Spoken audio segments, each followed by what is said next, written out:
The courtroom falls silent as 7-year-old Jamal Carter stands before Judge Wallace. "I object, Your Honor," he declares, clutching a folder of crayon drawings. "Those papers say, 'My daddy loves money more than me, and I can prove it.'" Nobody laughs. Something in his eyes makes even the judge lean forward. Before we dive into this incredible story, let me know in the comments where you're watching from today. If this brave little boy's courage already has your attention, hit that like button and subscribe to see more stories of unexpected heroes standing up against injustice. What would you do if your entire world was crumbling around you and the system was stacked against you? Let's find out how this remarkable child took matters into his own hands. 34-year-old Aisha Carter struggles to maintain her composure as she sits in the back of the crowded Atlanta courtroom. Her fingers nervously twist the worn leather strap of her purse, the only accessory she could afford to keep after selling most of her belongings to make rent.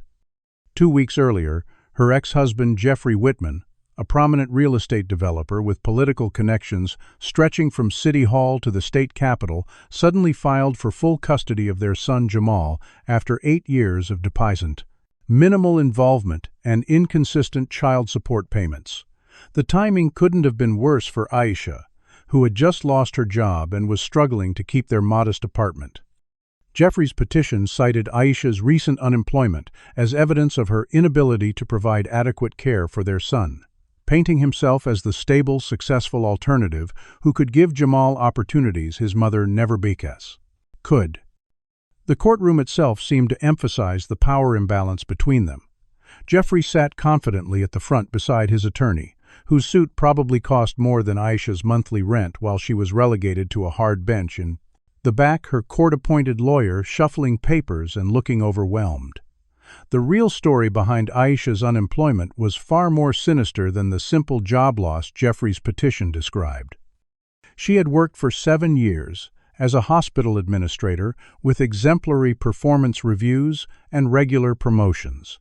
However, 3 months ago, her department was suddenly outsourced following budget cuts that primarily affected Black employees across multiple departments. The pattern was clear to everyone affected, but proving discrimination required resources none of them had individually. Despite her impressive qualifications, a master's degree in healthcare administration, and a spotless work record, Aisha had been rejected from 17 consecutive job interviews at facilities that she later discovered all had connections to her ex-husband's business associates. Each rejection followed the same pattern: initial enthusiasm about her credentials, followed by a sudden change in tone after checking her references. When Aisha began organizing other affected former employees to file a discrimination lawsuit, Jeffrey's sudden interest in their son's welfare materialized overnight. The tension in the courtroom ratchets up when Judge Wallace, a stern-faced white man in his 60s who, as Aisha's lawyer whispered to her, belongs to the same exclusive country club as Jeffrey, dismisses her attorney's objections about the accelerated hearing schedule and fast-tracks the case. "The well-being of the child is paramount," Judge Wallace declares, though he hasn't once looked at the 7-year-old boy this case centers around. Jeffrey's expensive lawyer, a sharp-featured woman named Victoria Hargrove, rises with practiced grace. "Your Honor," she begins in a voice dripping with rehearsed concern, "we have reason to believe Miss Ploss's 10.com. Carter's recent community activism makes her emotionally unstable and potentially dangerous to the child's well-being." She emphasizes the word activism as though describing a criminal activity.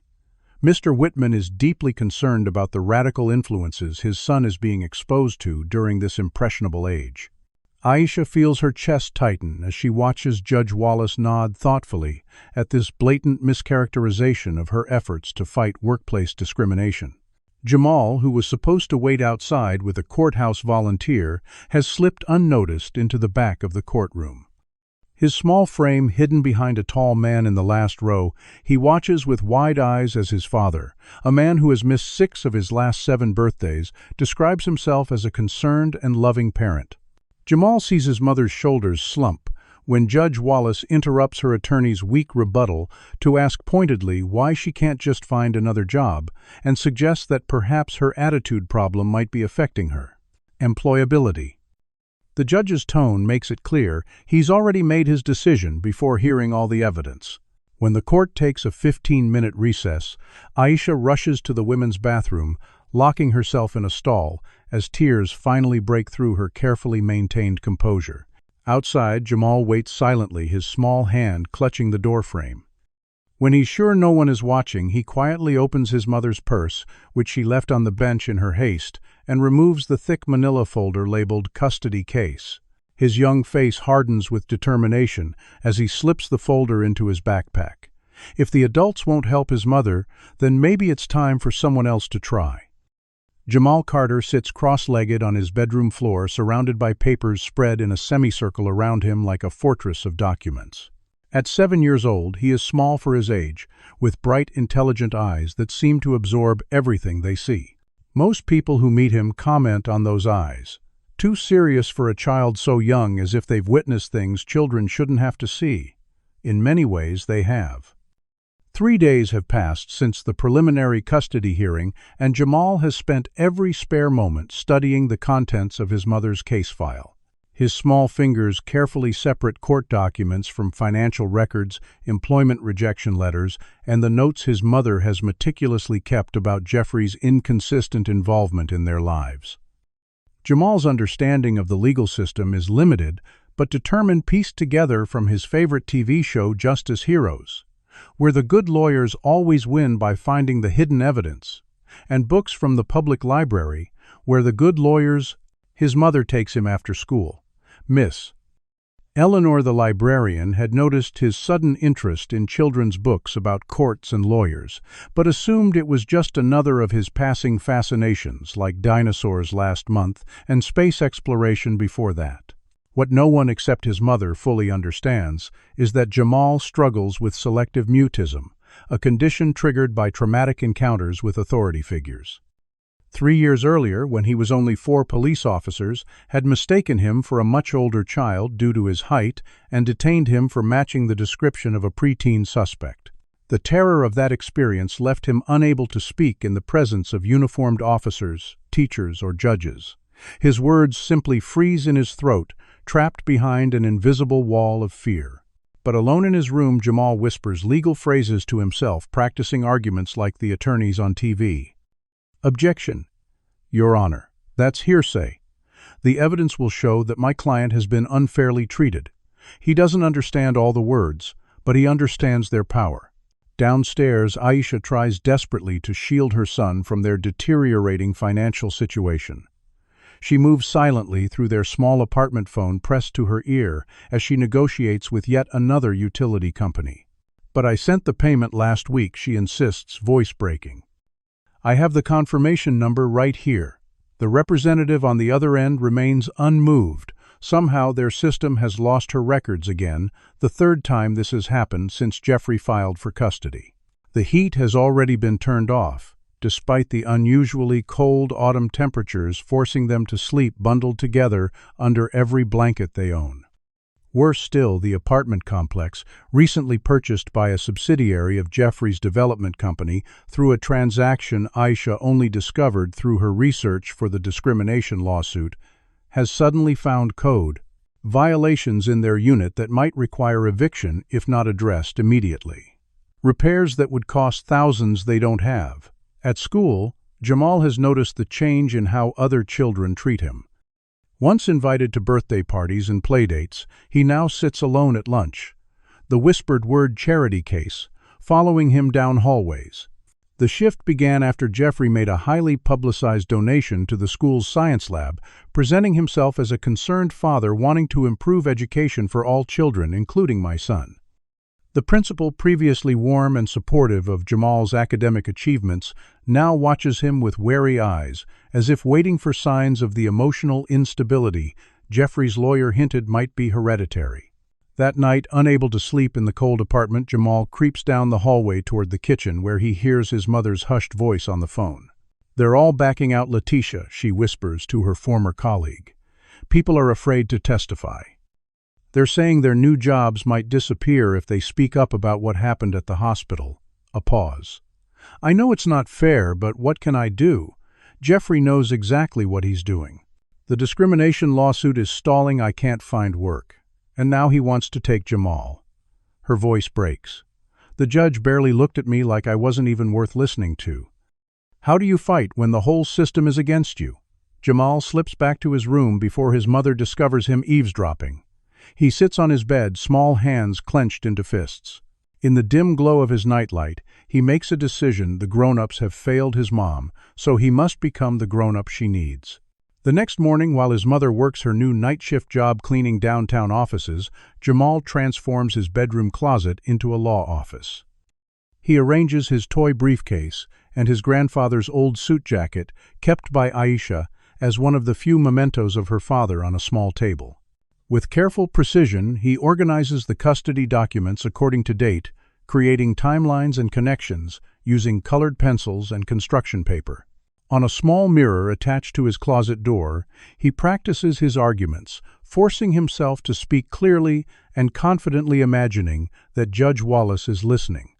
"My daddy doesn't really want me," he tells his reflection. "He wants to hurt my mommy. And that's not fair, Your Honor. That's not justice." The word justice feels important in his mouth, like a spell that might fix everything if he could just make the right people hear it. The community library stands as a brick sanctuary on the corner of Maple and 3rd, its weathered steps worn smooth by generations of feet seeking knowledge, escape, or simply a warm place to sit. For Jamal, it has always been a magical kingdom, where books transport him beyond the confines of his increasingly precarious life. Today, however, he comes with purpose rather than wonder, his backpack heavy with the documents he's been studying.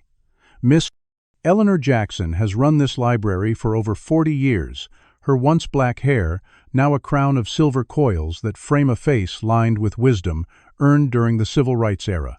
She notices immediately that something is different about Jamal as he approaches her desk with uncharacteristic determination. "Miss Eleanor," he says, voice barely above a whisper, "I need to talk to you about law stuff." His serious expression nearly makes her smile, but something in those solemn eyes stops her. Instead of dismissing him with a children's book about courtrooms, she leads him to her private office in the back, a small space lined with photographs of her standing alongside civil rights legends. "What kind of law stuff, young man?" she asks, settling into her creaking chair. With methodical care, Jamal pulls out his folder and spreads the contents across her desk. "My daddy is trying to take me away from my mommy," he explains, "but he doesn't really want me.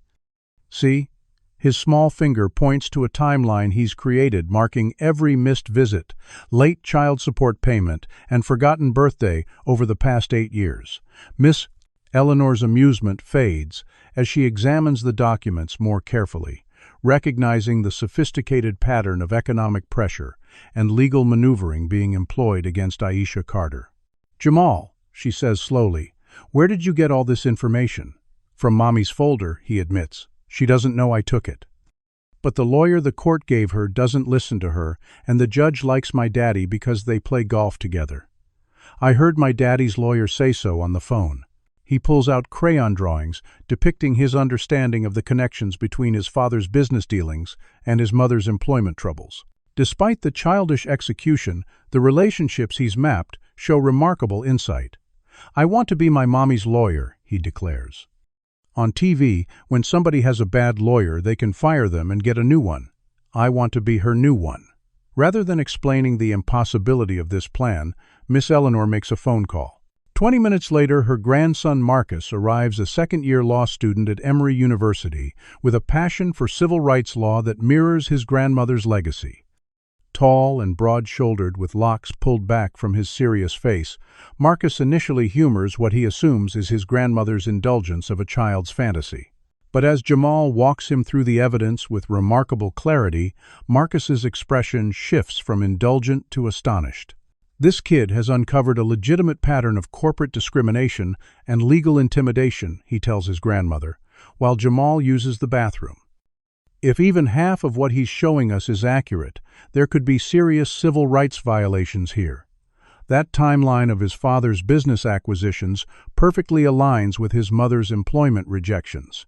Together, Marcus and Miss Eleanor spend the afternoon breaking down legal concepts into terms Jamal can understand. Marcus is particularly impressed by Jamal's intuitive grasp of cause and effect, even without understanding the legal terminology. While Jamal practices articulating his arguments, Marcus discreetly makes copies of key documents showing the coordinated effort to undermine Aisha's employment opportunities, planning to consult with his legal clinic professor about potential approaches. Do you believe a 7-year-old child should have to fight this hard for justice? Comment number 1. If you think the system should better protect vulnerable families from manipulation by the wealthy and powerful. Like this video if you're amazed by Jamal's determination to stand up for his mother despite his young age. And if you haven't already, subscribe to see more stories about ordinary people taking extraordinary stands against injustice. What would you do if you discovered your child had been secretly building a legal case? That's exactly what happens next when Aisha discovers Jamal's secret law office in his bedroom closet. Meanwhile, Aisha returns home early from her cleaning shift, exhaustion evident in the dark circles under her eyes and the slight limp from hours on her feet. The apartment is quiet, too quiet for a home with a 7-year-old boy. Jamal, she calls, setting down her purse and the paper bag containing the discounted bread she managed to buy from the grocery store's day-old section. Following her maternal instinct, she checks his bedroom, pushing open the door to find it empty, but noticing light spilling from the partially open closet. What she discovers inside leaves her breathless. Her custody case documents, meticulously arranged on the floor, connected by colorful strings, pinned to the walls in a complex web that reminds her of police investigation boards from television shows. Crayon-drawn diagrams map the relationships between her former employer Jeffrey's business partners and the companies that rejected her applications. In the center, a child's drawing shows a stick figure of Jamal standing protectively in front of another labeled Mommy, facing off against a larger figure wearing what appears to be a judge's robe. When Jamal returns home with Miss Eleanor and Marcus, Aisha is waiting, torn between pride in her son's ingenuity and terror that Jeffrey will somehow use this as evidence she's inappropriately involving their child in adult matters. The confrontation that follows is heartrending. Aisha trying to protect Jamal from the harsh realities of their situation, while Jamal insists that he's not a baby and understands more than she realizes. "You always tell me to stand up for what's right," he argues, voice rising with emotion. "You said we have to fight back when people are unfair. Why won't you let me help you fight?" When Aisha gently but firmly forbids him from coming to court or continuing his investigation, Jamal experiences his first full-blown anxiety attack. His breathing becomes rapid and shallow, tears streaming down his face as he becomes convinced his mother will lose everything if he doesn't help. His words come in gasping bursts. "They'll take me away. Daddy doesn't want me, just wants to hurt you. Please, Mommy, please." The crisis brings an unexpected knock at their door. The Rodriguez family from the apartment next door has heard the commotion. Carmen Rodriguez, a nurse who has often watched Jamal when Aisha worked late shifts, helps calm his breathing, while her husband Diego explains that they've been following Aisha's case with concern. "We faced similar tactics," Diego reveals, his accent thickening with emotion. "3 years ago, when we refused to sell our small grocery store. The development company, we later found out it was linked to your ex-husband. Suddenly our permits had problems. Health inspectors came every week. Our suppliers began canceling orders." Carmen adds, "We know what it is to fight someone with that kind of power. You cannot do it alone, Aisha." By the time Jamal's breathing normalizes, a plan has formed. Mr. Rodriguez offers to drive Aisha and Jamal to court the next morning, while Mrs. Rodriguez promises to rally community members to attend the hearing in solidarity. Miss Eleanor and Marcus agree to provide legal guidance, though they cannot officially represent Aisha in court. As the group discusses strategy, Jamal sits quietly listening to adults finally taking action. Just before the Rodriguez family leaves, he tugs on Marcus's sleeve. "Can I still help?" he whispers. Marcus kneels to meet his eyes. "More than you know, little man. More than you know." The next morning arrives with grim skies threatening rain, fitting weather for what promises to be the most important day in Aisha and Jamal's lives. Dressed in his school uniform, the nicest clothes he owns, Jamal sits solemnly in the back seat of Mr. Rodriguez's aging sedan. At the courthouse entrance, he asks to use the bathroom, and Aisha reluctantly lets him go alone, needing a moment to compose herself before entering the courtroom. Instead of going to the bathroom, Jamal slips down a side corridor where Marcus waits with a professional-looking blue folder. "Remember what we practiced," Marcus says, straightening Jamal's collar. "Speak clearly, stick to the facts, and most importantly, tell your truth." Jamal nods, clutching the folder to his chest like armor. "What if I get scared and can't talk?" Marcus places a reassuring hand on his shoulder. "Then just show them the evidence." Sometimes, Jamal, the truth speaks for itself. The county courthouse of Fulton County rises like a monument to power, its marble columns and imposing steps designed specifically to intimidate those who approach seeking justice. Inside courtroom 3B, the intimidation continues through subtler means. The elevated bench, where Judge Wallace presides, the polished wood and formal procedures that feel alien to anyone not versed in legal tradition, the unspoken, hierarchies that place certain voices above others. Jeffrey Whitman sits at the plaintiff's table, the picture of successful fatherhood in his tailored suit and carefully curated expression of concern. His attorney, Victoria Hargrove, arranges documents with manicured precision, occasionally whispering in his ear. The contrast with Aisha's table could not be more stark. Her court-appointed attorney, Mr. Precision, was Marat, Mr. Davis, a overworked public servant, with 3 other cases, that same morning shuffles through papers with visible anxiety, his ill-fitting suit shiny at the elbows. Aisha herself sits rigid with tension, her simple dress and single strand of pearls, a gift from her mother, representing her best effort to appear respectable before a judge who she suspects has already decided against her. The back of the courtroom, usually empty for routine custody hearings, is filled with community members organized by the Rodriguez family. Their presence, while silent, speaks volumes about who Aisha Carter truly is to those who know her. The hearing begins with Jeffrey's attorney painting a masterpiece of implication and carefully worded character assassination. "Your Honor," Victoria Hargrove begins her voice, carrying the polished resonance of private schools and debate championships. "My client is simply a father concerned about his son's welfare during an obviously turbulent time in Miss Prime Carter's life." She gestures toward Aisha without actually looking at her. "The evidence will show that Miss Prite Carter's financial instability creates an environment of uncertainty and stress that cannot be healthy for a developing child." When Jeffrey takes the stand, he transforms into a performance of paternal devotion that would be impressive if it weren't so transparently false to those who know the truth. He speaks eloquently about his luxurious 5-bedroom home in Buckhead, the private school where he's already secured Jamal a position for the upcoming term, and the network of opportunities his connections would provide to elevate Jamal from his unfortunate circumstances. Throughout his testimony, Jeffrey refers to Aisha only as my ex-wife or the mother, never by name, creating verbal distance that subtly dehumanizes her. More insidiously, his attorney guides him through testimony that employs coded language about Aisha's predominantly black neighborhood. The crime statistics in that area are concerning, Jeffrey states with rehearsed gravity. There have been 3 incidents within a 5-block radius in the past month alone. He fails to mention that these incidents were minor property crimes or that his own development company has been systematically buying properties in the area, contributing to the displacement that often correlates with increased petty crime. Judge Wallace nods thoughtfully at these statements, making occasional notes.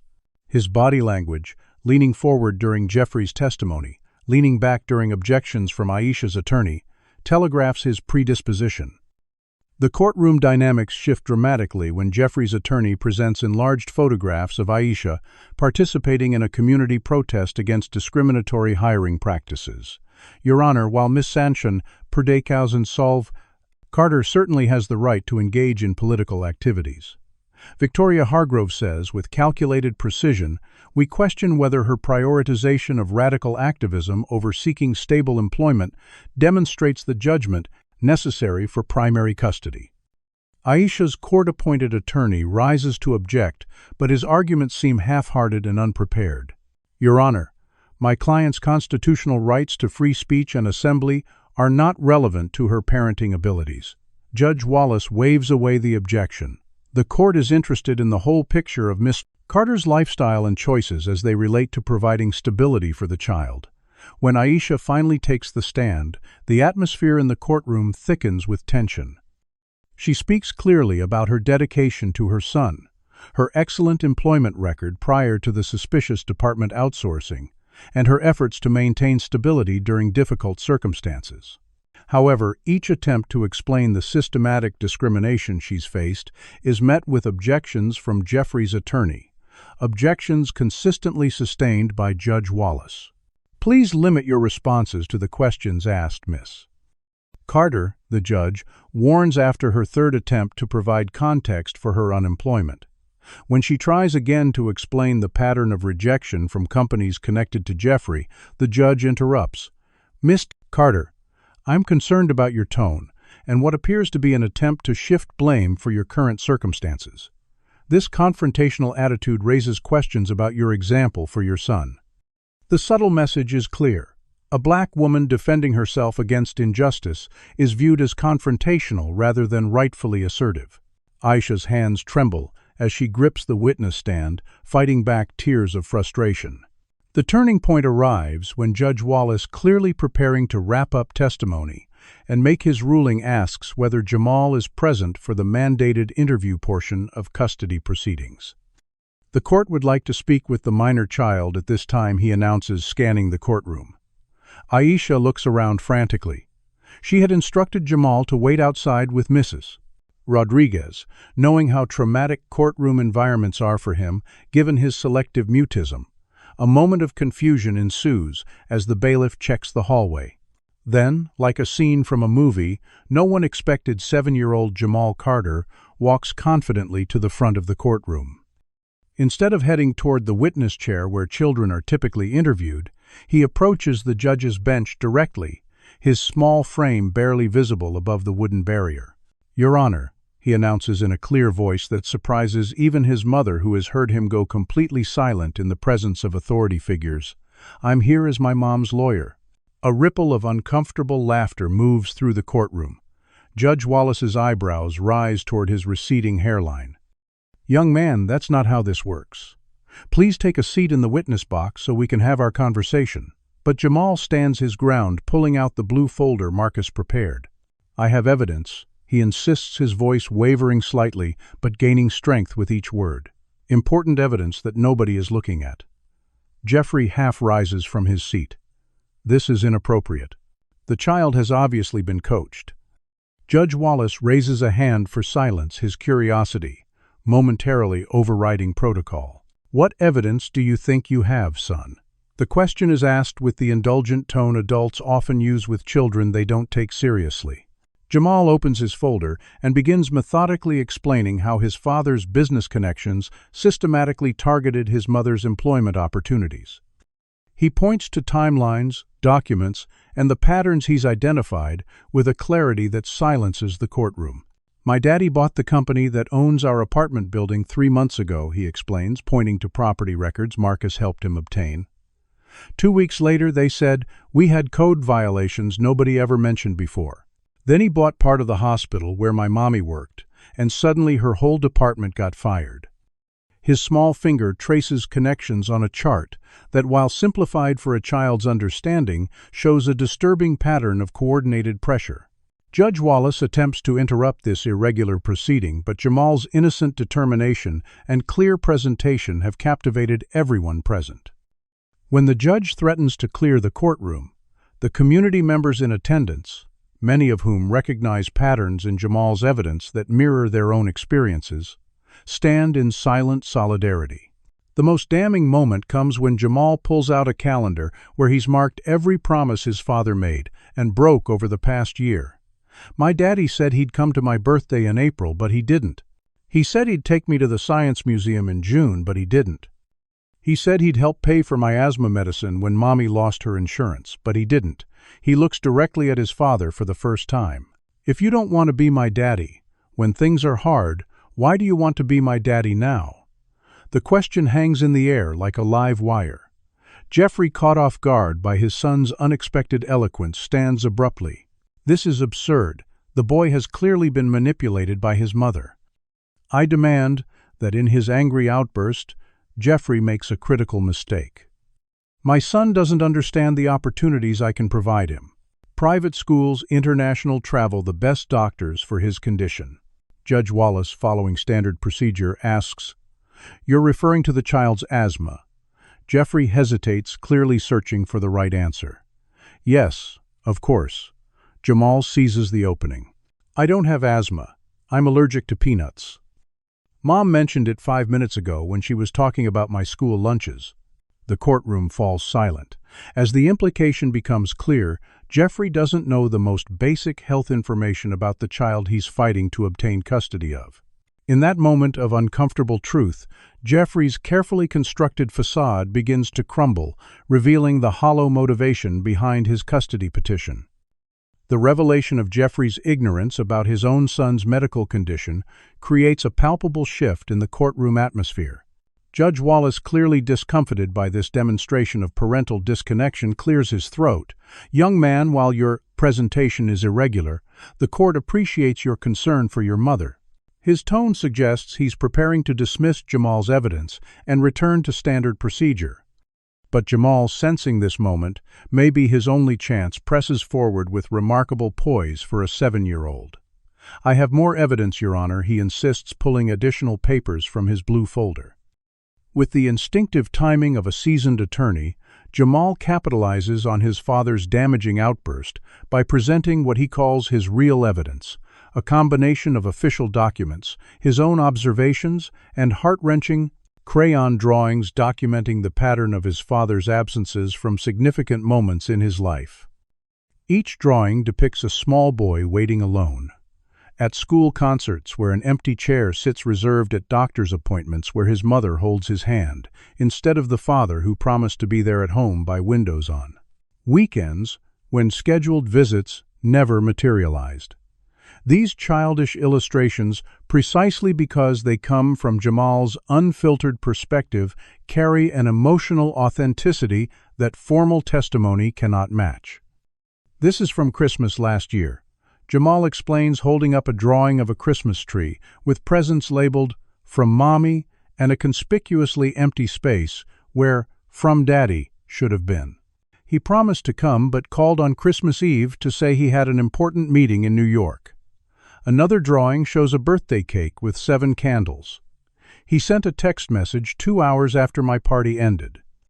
With methodical precision, Jamal then produces his mother's detailed records of child support payments, color-coded to indicate which arrived on time, few which came late most, and which never came at all, a disturbing number. "When the money comes late, sometimes we can't pay for things we need," he explains with the matter-of-fact acceptance children often show toward adult problems they've normalized. "Last winter, we had to wear our coats inside for 3 weeks because the heat got turned off. Mommy cried at night when she thought I was sleeping." Judge Wallace, visibly uncomfortable with this unorthodox testimony, attempts to redirect proceedings. These personal matters, while concerning, are not necessarily relevant to the legal standards for custody determination, he states, though with less conviction than before. The court must focus on current circumstances and future prospects rather than past grievances.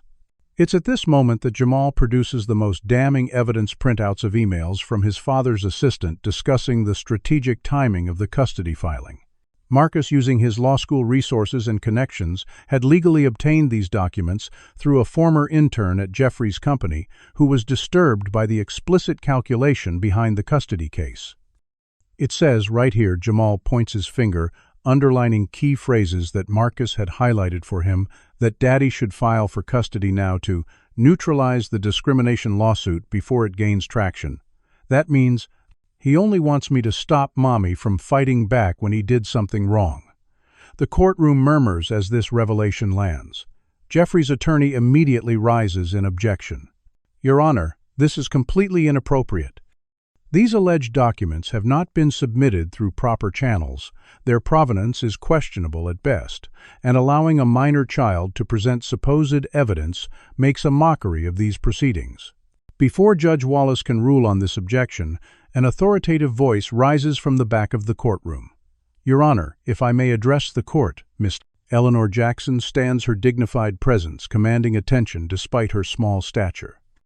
"I am Eleanor Jackson, retired civil rights attorney and member of the bar for 42 years. I am present today as advising counsel to this young man." She approaches the bench, her slow, deliberate steps punctuated by the tap of her cane on the courtroom floor. While the presentation is admittedly unorthodox, the evidence being presented is both relevant and potentially admissible under several exceptions to hearsay rules, particularly as they pertain to business records and statements against interest. Judge Wallace, recognizing a legal force to be reckoned with despite her retirement, hesitates. Miss Eleanor presses her advantage. "Additionally, I would remind the court that Georgia Code specifically provides for consideration of all evidence relevant to the best interests of the child. This young man's testimony speaks directly to that standard." The judge, cornered by growing media attention, several reporters having been quietly alerted by Marcus, and the presence of a respected legal figure, reluctantly allows Jamal to continue. With renewed confidence, Jamal shares the most personal piece of evidence: how he overheard his father on the phone discussing the real motivation behind the custody case. "I was at my daddy's house for my visit last month. The first one he didn't cancel all year," Jamal explains. "He thought I was playing video games with headphones, but they weren't plugged in all the way. I heard him tell someone on the phone that he needed the boy temporarily for some positive press before an upcoming city council bid." Jamal's voice wavers slightly as he recounts his father's words. "He said he was planning to send me to boarding school afterward because he wasn't cut out for the day-to-day dad stuff."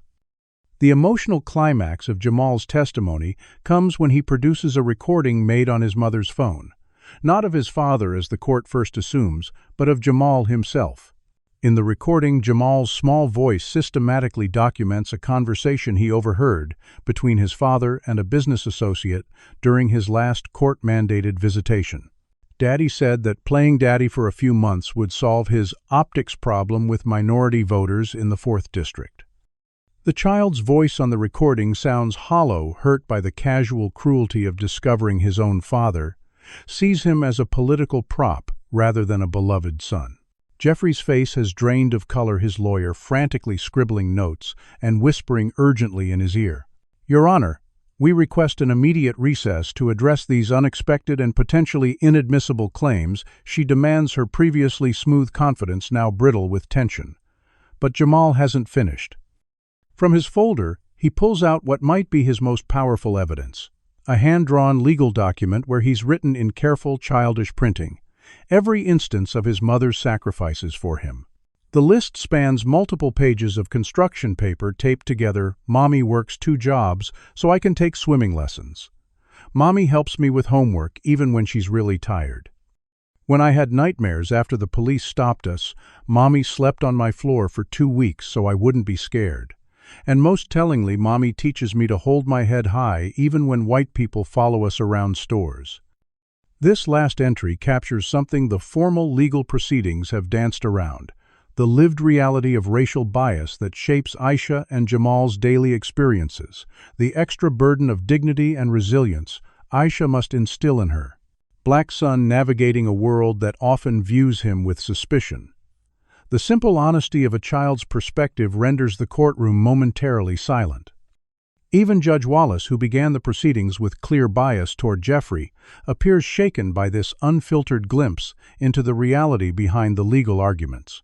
In this moment of raw truth, Jamal finally breaks down, his composed facade crumbling under the weight of emotion too heavy for his young shoulders.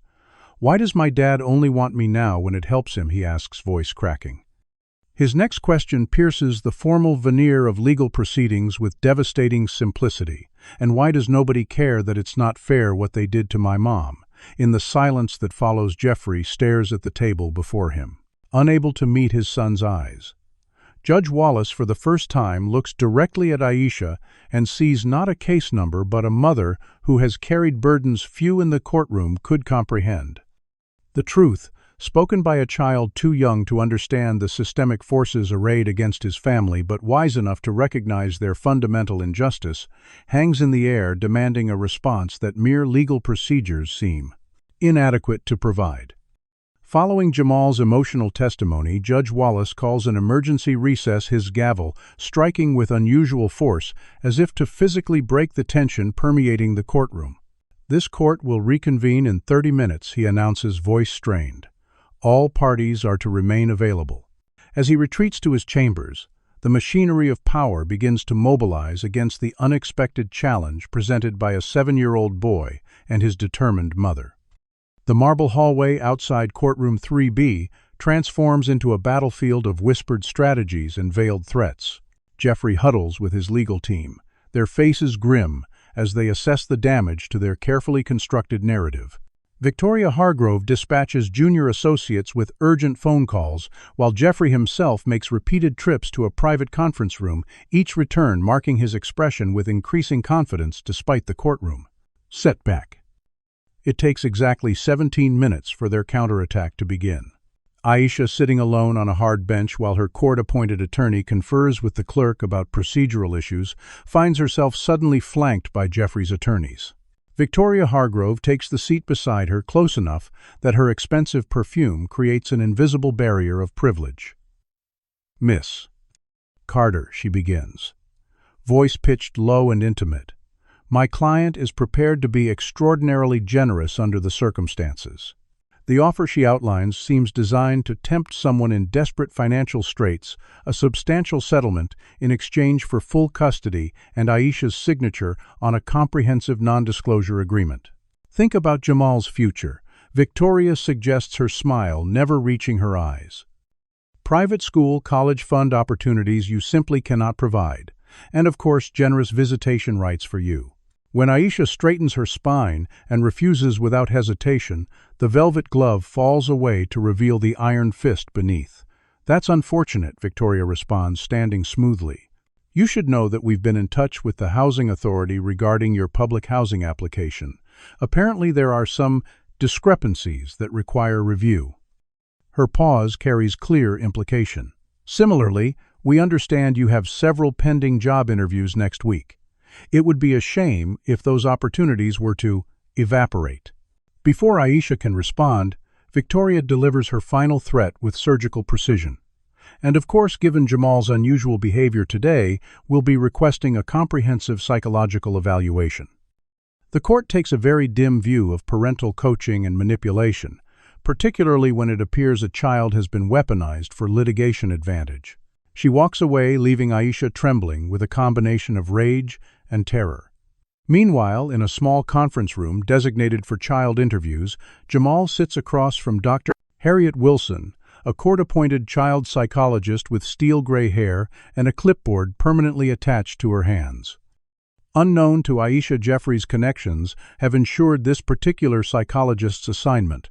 Her practice depends heavily on referrals from several family court judges who golf regularly with Jeffrey at his country club. Jamal Dr. Wilson begins with practiced warmth that doesn't reach her calculating eyes. "I'd like to talk about what happened in court today. That was quite a performance." Her word choice is deliberate, immediately framing Jamal's testimony as artifice rather than truth. Jamal, exhausted from the emotional strain of his courtroom stand, withdraws into watchful silence.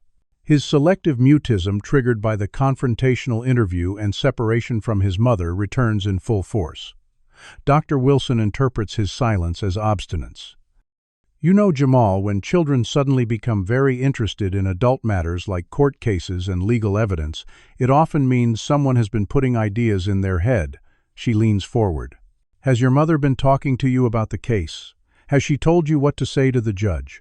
The leading questions continue, each designed to extract responses that would undermine Jamal's credibility and suggest manipulation by the blank Aisha. When Jamal remains silent, Dr. Wilson makes notes that will later appear in her report as evidence of oppositional behavior and possible coaching. His anxiety, manifesting in nervous finger-tapping and averted eyes, is documented as signs of emotional disturbance consistent with exposure to parental conflict and manipulation. Outside the courthouse, Jeffrey has orchestrated another front in his counterattack. Speaking to reporters gathered on the steps, their presence, not coincidental but arranged through a public relations firm on Jeffrey's payroll. He presents himself as a concerned father, blindsided by his ex-wife's exploitation of their child. What you witnessed today, he tells the cameras with perfectly calibrated concern, was the tragic result of parental alienation. My son has been weaponized in an adult conflict, and I am devastated by the emotional damage this may cause him. His voice catches with practiced emotion. I only want what's best for Jamal, which includes protecting him from being used as a pawn in his mother's vendettas. Within hours, social media erupts with competing narratives. The hashtag number Believe Jamal gains traction among civil rights advocates, and those who witnessed his testimony, while number exploited innocence spreads through networks connected to Jeffrey's business and political aspirations. Local news outlets, many with advertising relationships with Jeffrey's development companies, run headlines questioning whether a mother's activism has gone too far. Can you believe the audacity of the system to push back against a 7-year-old child who simply spoke the truth? Comment number 1. If you're outraged by how wealth and connections are being used to silence Jamal and his, quote, ETEN's mother. Like this video if you're disgusted by the psychological manipulation being used against an innocent child. And if you haven't already, subscribe to see how this David versus Goliath battle continues. What lengths would you go to if you were in Aisha's position, watching the system turn against both you and your child? As we'll see next, the situation is about to get much worse before it gets better. Behind the scenes, Miss Eleanor and Marcus work frantically to secure proper legal representation for Aisha. Their efforts meet bureaucratic roadblocks at every turn. The legal aid office cites conflicts of interest when Marcus attempts to file emergency motions. The NAACP Legal Defense Fund expresses interest, but explains their intake process requires days they don't have. Each promising avenue mysteriously closes, just as it seems to offer hope. It's like they're watching our every move, Marcus tells his grandmother, as another call ends with inexplicable delays. Every time we find someone willing to help, something happens to block it. Outside the courthouse, the Rodriguez family faces their own intimidation. Diego Rodriguez returns to his grocery store to find 2 men in expensive suits photographing the building and making notes. When questioned, they mention routine fire code inspections but cannot produce official identification. That evening, their landlord calls with concerns about anonymous complaints regarding their store's compliance with health regulations. The timing is too precise to be coincidental. The pressure reaches its breaking point when court reconvenes and Aisha discovers that Child Protective Services has arrived with a temporary emergency removal order. The document thrust into her hands by a caseworker who avoids eye contact cites an anonymous complaint alleging Aisha is exploiting her minor child for financial gain and exposing him to radical ideas inappropriate for his developmental plaint. Stage. The legal language barely masks the underlying threat. Jamal's courageous stand for his mother has been reframed as evidence she is an unfit parent. This is only temporary until the court can fully evaluate the situation, the caseworker explains mechanically. The child will be placed in a qualified foster home, while Aisha's anguished cry cuts through the bureaucratic explanation. You can't take my son. He's never been away from me. He needs me. But the machinery of family court, once set in motion, grinds forward with institutional indifference to individual suffering. Judge Wallace, presented with the emergency order, appears momentarily troubled, but ultimately signs it with a quick stroke of his pen. The court must prioritize the child's safety during these proceedings, he announces, avoiding Aisha's devastated gaze. Miss Carter will have the opportunity to address these concerns at a placement hearing to be scheduled promptly. The final scene of this phase unfolds with brutal efficiency. Court officers separate Aisha from Jamal, physically restraining her as her son is led away by the CPS caseworker. Jamal, understanding for the first time that he is being taken from his mother, breaks his silence with heart-wrenching sobs. "Mommy, I want my mommy." His small arms reach desperately toward Aisha as he's guided toward the elevator. Aisha fights against the officers, holding her back, her voice breaking as she calls out reassurances. "It's going to be okay, baby. Mommy loves you. I'll come get you soon, I promise." But the elevator doors close on Jamal's tear-streaked face and Aisha collapses in the courthouse hallway, the full weight of the system's retribution crushing down upon her shoulders. As security prevents her from running after her son, Miss Bakes, Eleanor and the Rodriguez family gather around her crumpled form, offering what little protection they can against the institutional storm that has torn her family apart.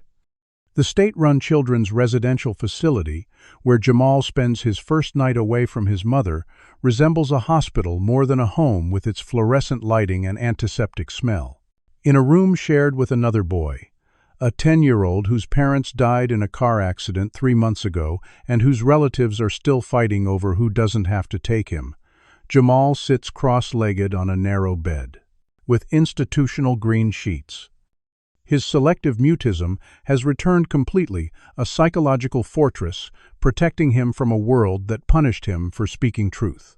The social worker assigned to his case, Miss Tanya Bryant, has been with Child Protective Services for 8 years, long enough to recognize the difference between children traumatized by abuse and those traumatized by the system itself.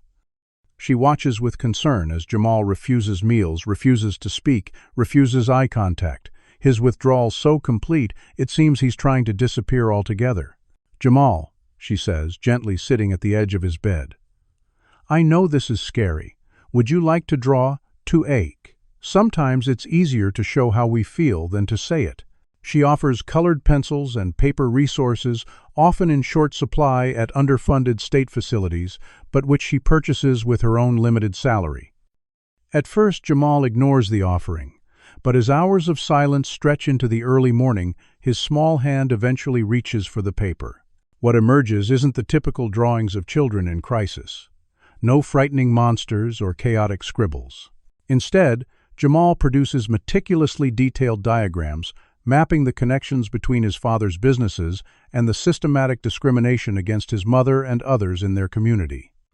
Page after page fills with names, companies, dates, information most adults would struggle to organize, but which Jamal has absorbed through careful observation and his remarkable memory. Miss Bryant, reviewing these drawings with increasing astonishment, recognizes that she's witnessing something extraordinary. This isn't fantasy or confusion.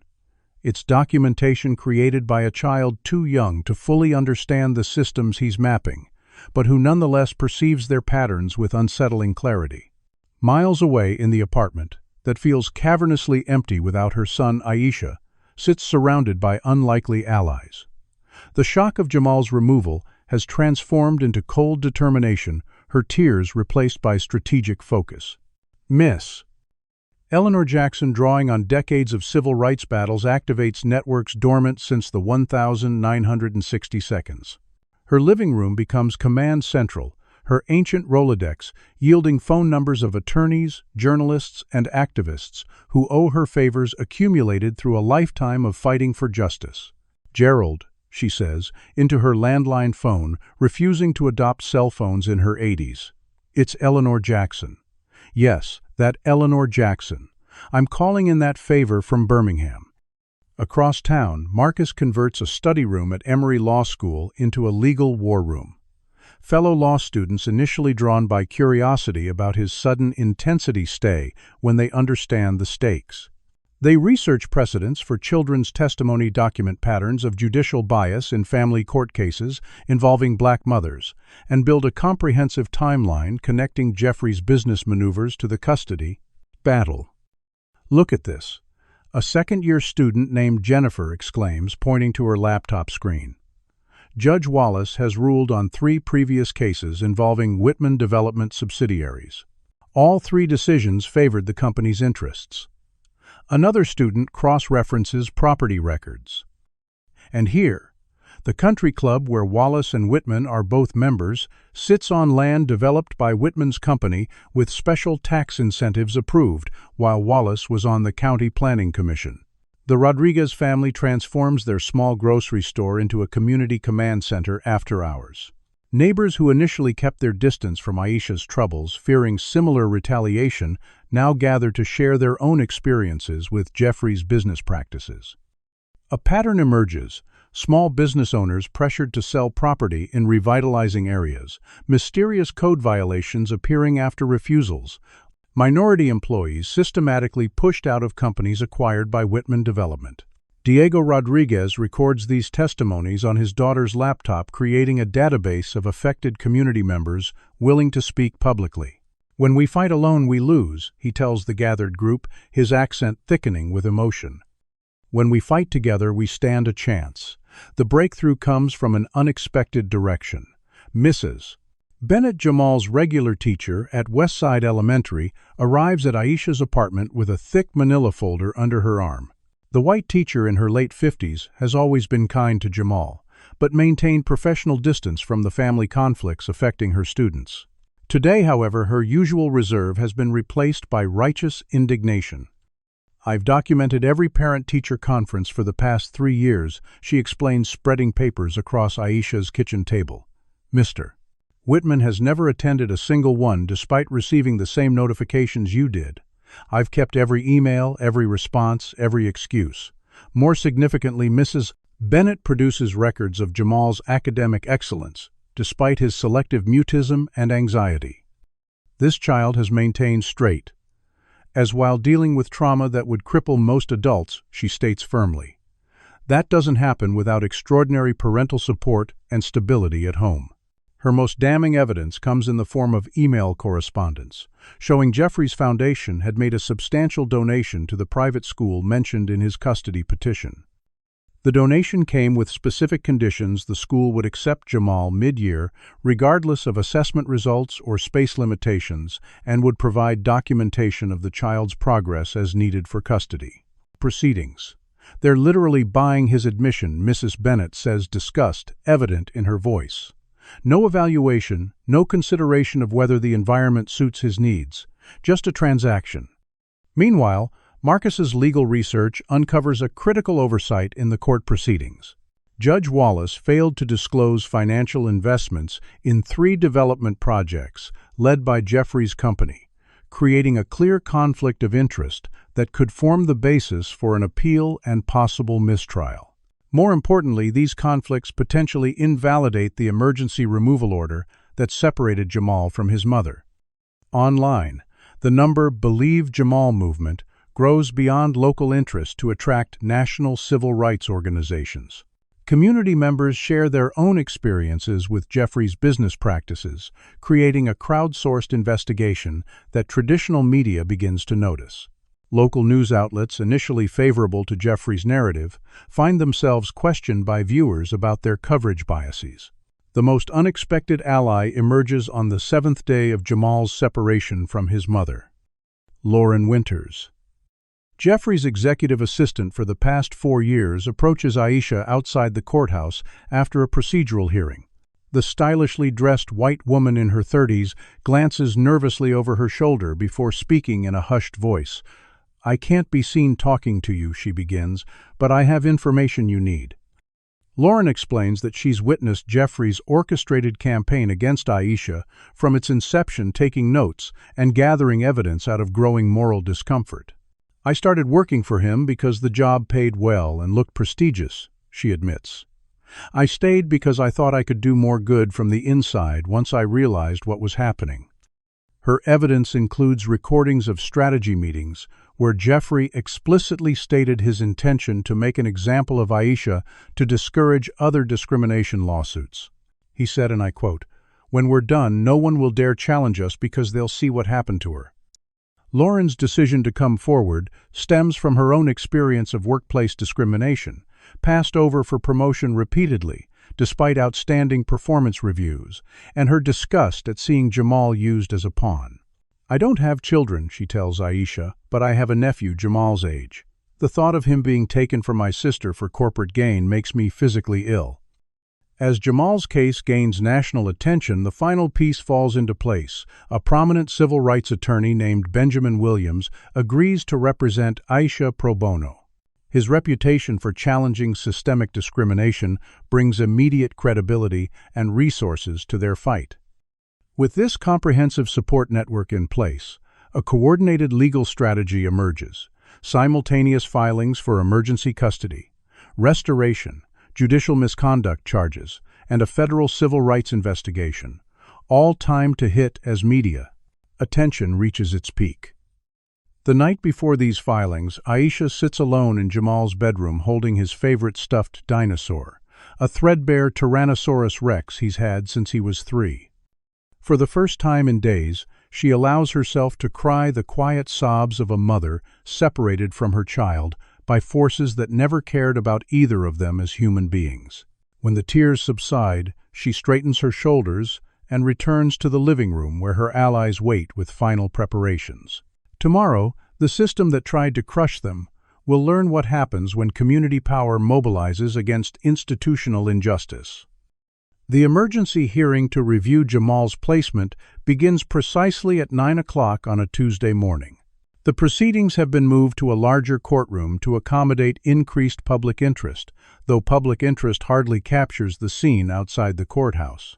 Community members form a human corridor through which Aisha walks their silent support, a stark contrast to the shouted questions from reporters held back by courthouse security.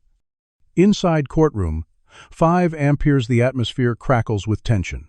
Judge Patricia Michaels, assigned to the case after Benjamin Williams filed a motion, citing Judge Wallace's undisclosed conflicts of interest, brings a reputation for impartiality and meticulous attention to procedural details. Her no-nonsense demeanor offers neither comfort nor concern to either party, simply the promise that the law, not connections or personal bias, will determine outcomes today. Jeffrey arrives flanked by an expanded legal team. Victoria Hargrove, now joined by 2 additional attorneys, whose presence suggests the escalation of resources being devoted to maintaining control of the narrative. His carefully constructed image shows signs of strain. The confident smile appears forced, his custom suit slightly rumpled as though he slept poorly. The confidence that bordered on arrogance in previous hearings has been replaced by tightly controlled anxiety. The proceedings begin with a tactical shift from Jeffrey's team. Rather than continuing their direct attack on Aisha's parenting, they present a child psychology expert, Dr. E.Duck Lawrence Friedman, who offers testimony about parental alienation syndrome based on his brief interview with Jamal at the residential facility. In my professional opinion, Dr. Friedman states with practiced authority the child exhibits classic signs of having been influenced to view one parent negatively through systematic manipulation by the other parent. His assessment, built on a single 30-minute interaction during which Jamal remained almost completely silent, nonetheless concludes with a damning recommendation. The child's best interest would be served by limited contact with dominant Kate. Miss Carter, until a comprehensive therapeutic intervention can reset the parent-child dynamics. Benjamin Williams, Aisha's new attorney, approaches cross-examination with calculated precision.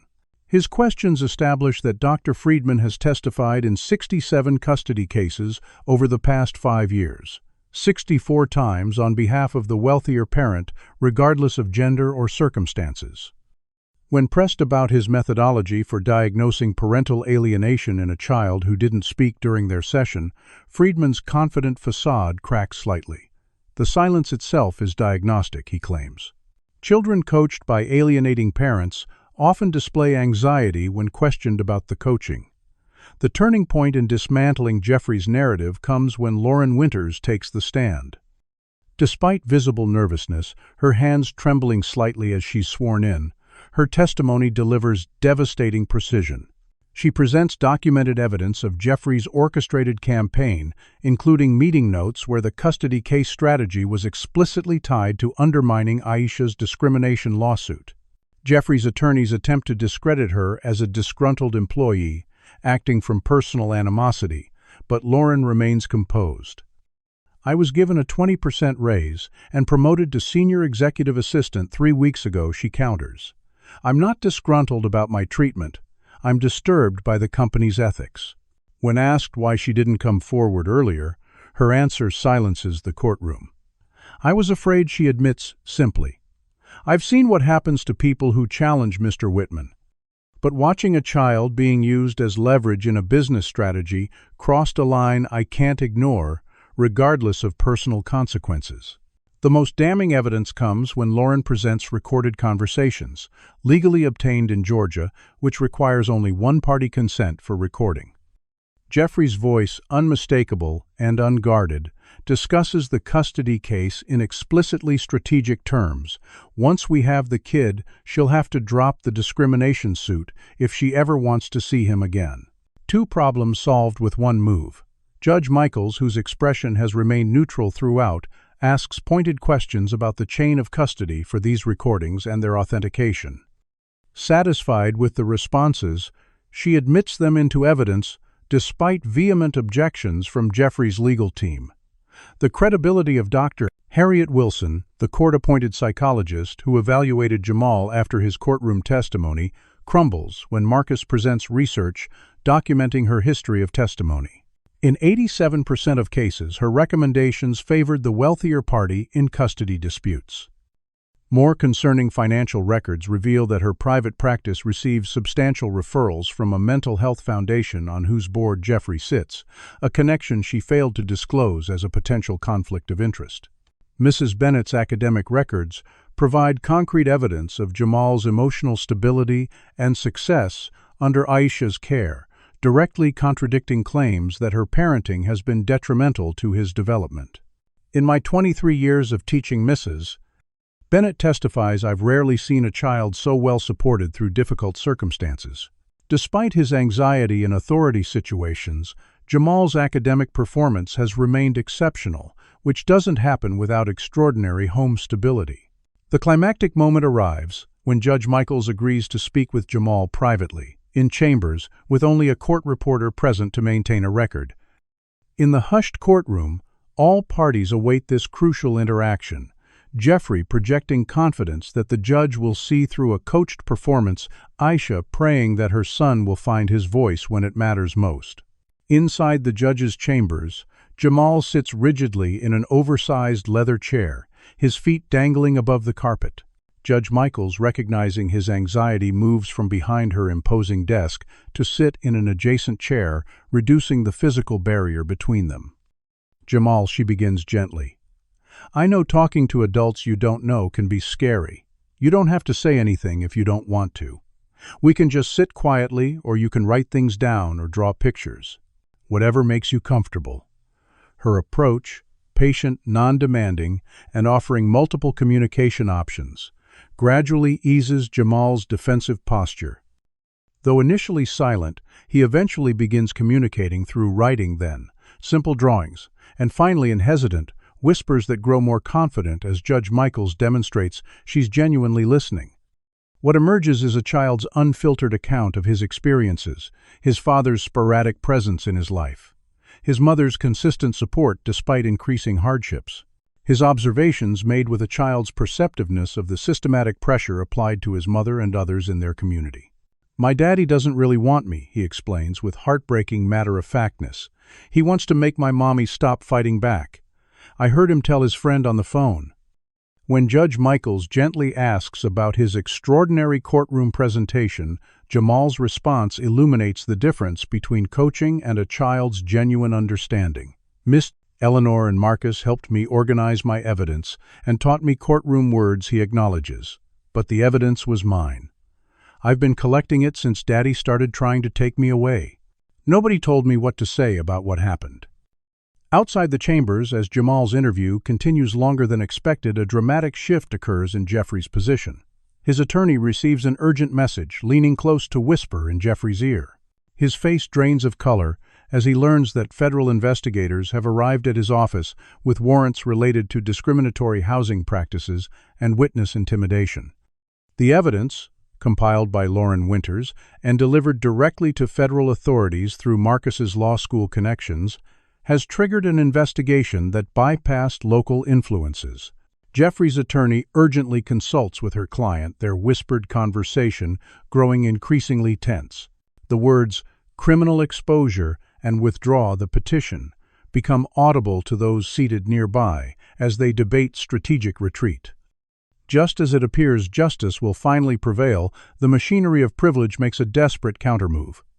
A court clerk approaches Judge Michaels as she returns to the bench delivering a sealed message. After reading it, her expression tightens almost imperceptibly before she calls both legal teams to a sidebar conference. When they return to their tables, Benjamin Williams' posture telegraphs controlled outrage, while Victoria Hargrove displays subtle relief. The court must acknowledge receipt of a jurisdictional challenge from the office of the state governor. Judge Michaels announces her carefully neutral tone, betraying nothing of her personal opinion about this unusual intervention.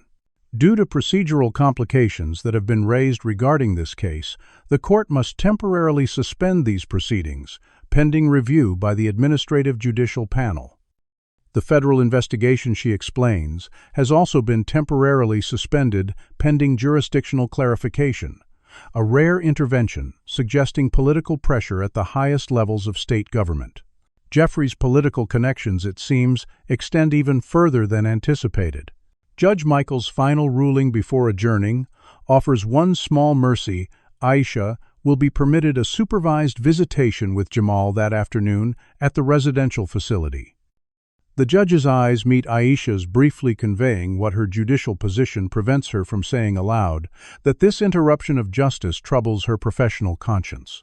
The supervised visit takes place in a sterile conference room at the facility, a social worker stationed in the corner to monitor their interaction. Aisha's heart breaks anew at the sight of her son. Thinner after just a week apart, dark circles under his eyes suggesting sleepless nights. They embrace with the desperate intensity of the wrongfully separated Jamal's small body trembling against hers. "I'm sorry, Mommy," he whispers. "I tried to help, but I made everything worse." Aisha holds his face between her hands, looking directly into his eyes. "You have nothing to be sorry for. You were brave and honest, and I am so proud of you. This isn't over. We're going to keep fighting." As their visit concludes, Jamal slips a folded paper into his mother's hand while the social worker is distracted by a phone call. Aisha doesn't open it until she's alone in her car, tears blurring her vision as she reads his message. "Don't worry, Mom, I'm still your lawyer, and lawyers never give up."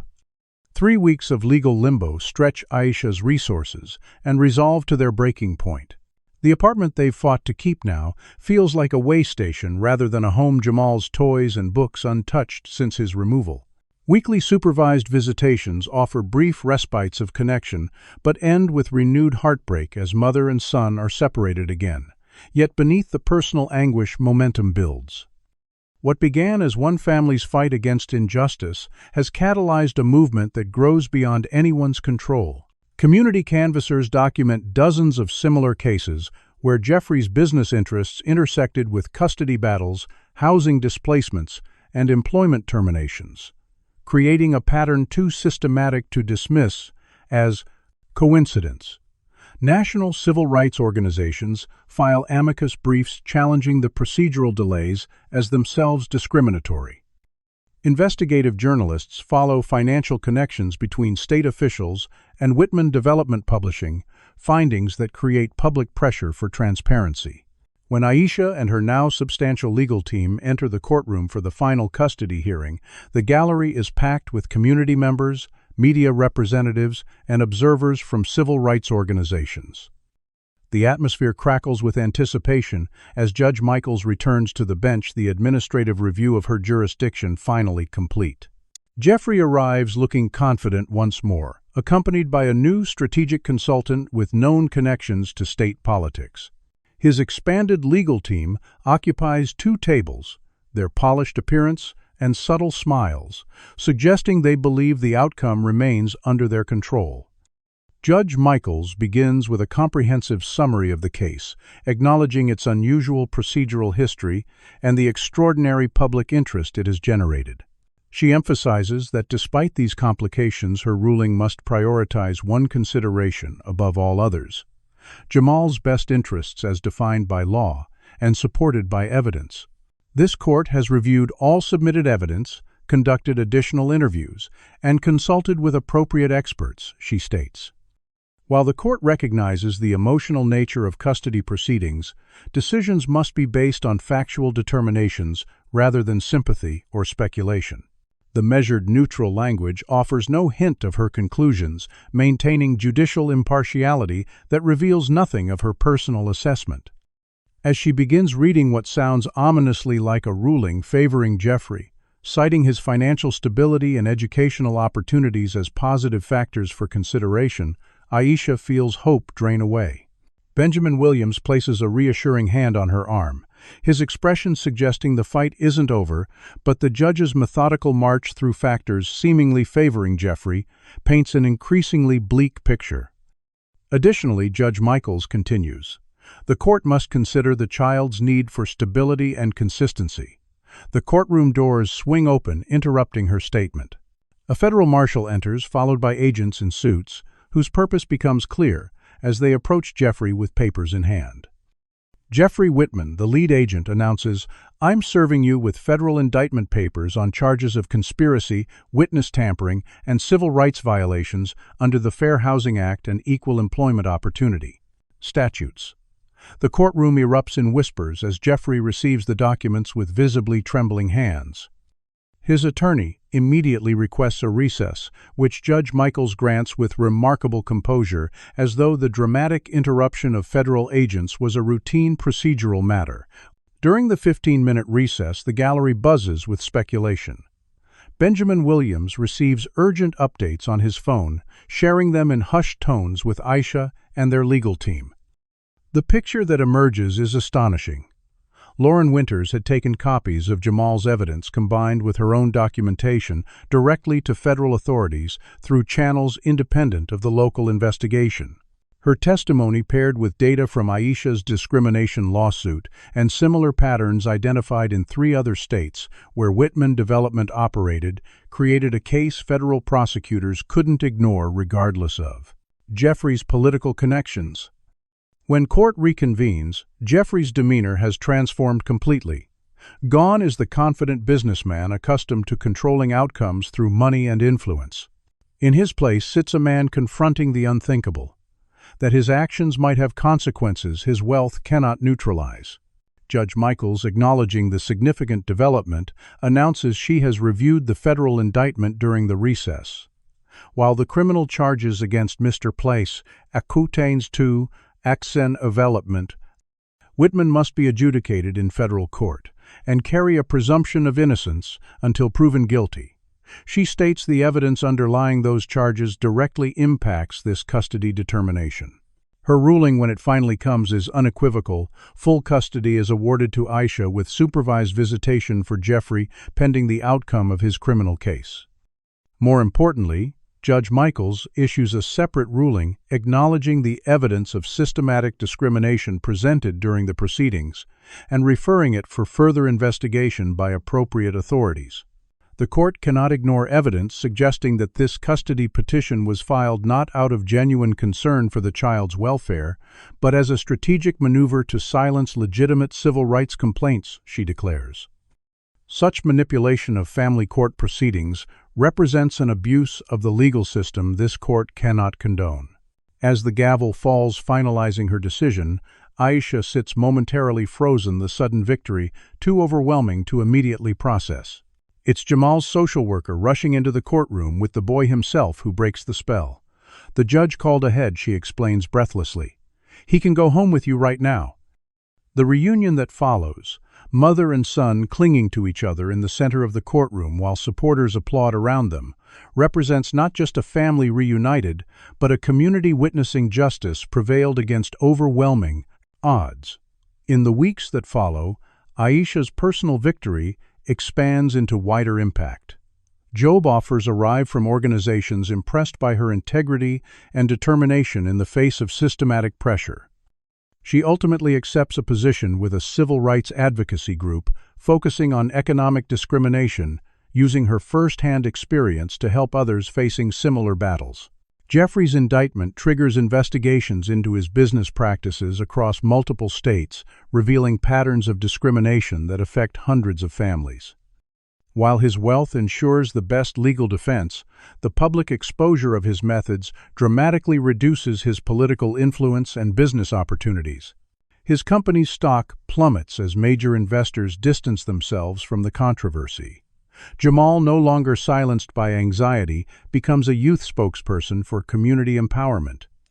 With his mother's careful guidance and professional support, he channels his traumatic experience into age-appropriate advocacy, speaking to children's groups about their rights and the importance of truth-telling.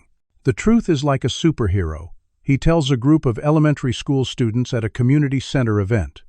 Sometimes it takes a while to arrive, but it always wins in the end. The epilogue to their story unfolds 6 months later at the same community center, where Jamal helps other children understand their rights through art projects and storytelling. When a visiting journalist asks if he still wants to be a lawyer when he grows up, he smiles thoughtfully. Maybe he answers. Or maybe a judge. Someone needs to make sure the truth gets heard, even when it comes from a little black boy that nobody expects to be powerful. His mother, watching from across the room, recognizes in his confident stance and clear voice everything they fought for. Not just their family's stability, but his right to grow into himself unburdened by the weight of systemic injustice. While their battle revealed the depth of discrimination embedded in legal, economic, and social systems, it also demonstrated the unstoppable power of truth when communities unite around it. One child's courage, one mother's determination, and one community's solidarity created ripples that continue to expand, challenging injustice and creating pathways for others to follow. What's your reaction to this powerful story of injustice and ultimate triumph? Did you find yourself rooting for Jamal and Aisha against the system that tried to separate them? Comment below with your thoughts on this remarkable journey of a young boy who became his mother's lawyer. If this story touched your heart or made you think differently about justice in America, please hit that like button and share this video with someone who needs to hear it. And don't forget to subscribe for more true stories that reveal the challenges many families face and the extraordinary courage they show in overcoming them. Thank you for joining me today. Remember that even the smallest voice can speak the greatest truth when it speaks from the heart. This powerful story reminds us that justice isn't guaranteed by systems. It's fought for by brave individuals who refuse to accept discrimination as inevitable. Jamal's journey shows that even the smallest voices can speak truth to power when armed with evidence and conviction. His courage reveals how racial discrimination often operates through seemingly neutral institutions, courts, businesses, housing authorities, working in coordination to silence those who challenge the status quo. The lesson is clear. Systematic oppression requires systematic resistance. What ultimately changed the outcome wasn't just Jamal's individual bravery, but the community that rallied around his family. From Miss Problet 2.0, Eleanor's legal expertise to the Rodriguez family's solidarity, from Marcus's academic resources to Mrs. Bennett's professional documentation, each person contributed unique strengths to a collective fight for justice. Perhaps most importantly, this story teaches us that truth, while often temporarily suppressed by money and influence, has an unstoppable quality when persistently pursued. Jeffrey's wealth and connections created formidable obstacles, but couldn't ultimately overcome the power of documented facts and community testimony. The final lesson: never underestimate a child's capacity to understand injustice, and never underestimate the power of those deemed powerless to transform an unjust system when they stand together in truth. What injustice in your community needs someone brave enough to speak up? Has there been a moment when you witnessed discrimination but stayed silent, or when you spoke up despite the risks? Share your experience in the comments below. Your story might inspire others to find their voice.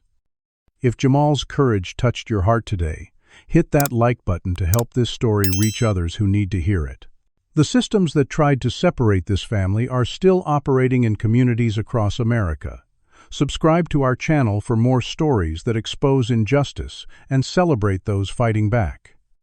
Remember, changing a broken system starts with recognizing our collective power. Share this video with someone who might be feeling powerless against discrimination right now. It might be exactly what they need to keep fighting. Thank you for bearing witness to Jamal and Aisha's journey. In a world where truth is often dismissed when it comes from marginalized voices, your willingness to listen and share these stories creates ripples of change that grow into waves of justice. Until next time, keep standing up for what's right, even when, especially when, the odds seem stacked against you.